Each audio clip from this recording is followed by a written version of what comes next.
Hey Nolan, Mike Marchev here. How are you? Hey, Mike, I'm sitting here in utter disbelief. I can't believe I got you to try this video conference thing. Yeah, this is awesome. Well, the deal was I was going to work on the technology side, and you were going to work a little bit on the sales side. So it's a good fix, and I'm sitting here. But before we start, what is that thing? That looks like a harp to me. Mike, it's a computer. It's got a keyboard. It's got a mouse. Oh, that thing. Yeah, believe it or not, it is a harp. But you know what? I see I'm not the only guy who likes to play a little music between phone calls and stuff.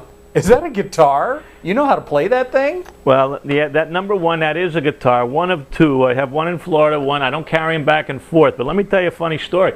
40 years ago, Nolan, my wife bought me this Martin D35 guitar, which is worth a few bucks today. And yeah. I come down to Florida and I want a guitar, so I go over to Target and I buy this $80 guitar.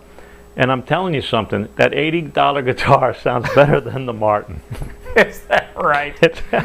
Well, I can promise you I didn't pay 80 bucks for the harp back there. Yeah. Okay. Hey, by the way, a standard harpist joke. Go ahead. You know, a guitar is nothing but a harp that ain't finished yet. Hey, easy, pal, easy.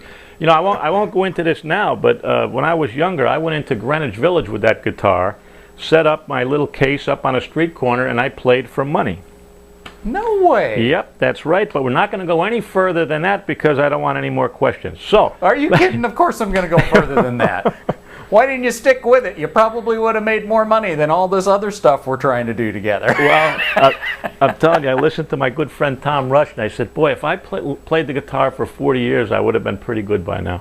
You probably would. But you know, there is something else you are good at, and I will even admit it myself. That is selling stuff. In fact, you know, I got to poke fun at you for the last couple of episodes talking about technology and Facebook and all of that, but you are the man when it comes to sales, and I need your help because I'm not so good at the sales stuff, so I want some tips on what somebody like me can do when they need to sell, and honestly it feels a little bit out of character for me.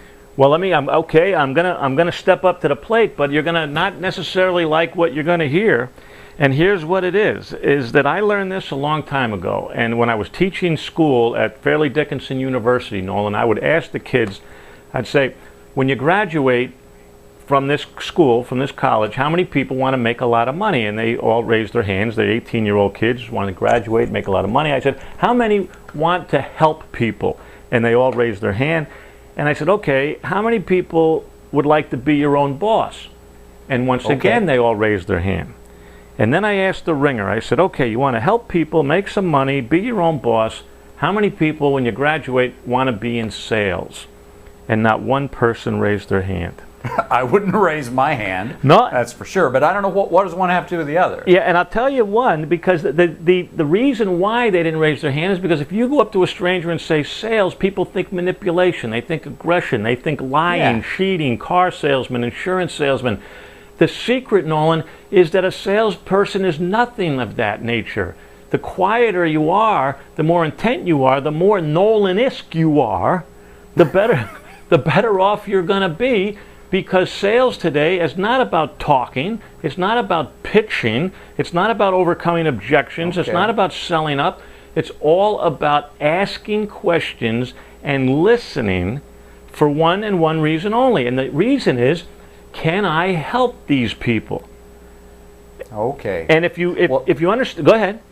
No, you're getting through to me, believe it or not, because I have to admit I'm like those kids that sales has always put me off. I've always been turned off, you know, by the slick used car salesman guy, and that image is always stuck with me, and I don't want to be that guy. But what you're saying is I don't have to. You don't have to be. Matter of fact, that'll hurt you if you try to be that guy. And if you remember this, that there in the whole world, and there's 6 billion people, I think, in the world, but in the entire world, you can cut those people into 2 groups. There's only 2 kinds of people, Nolan, in the entire world. Your job guys like me and guys like you, right?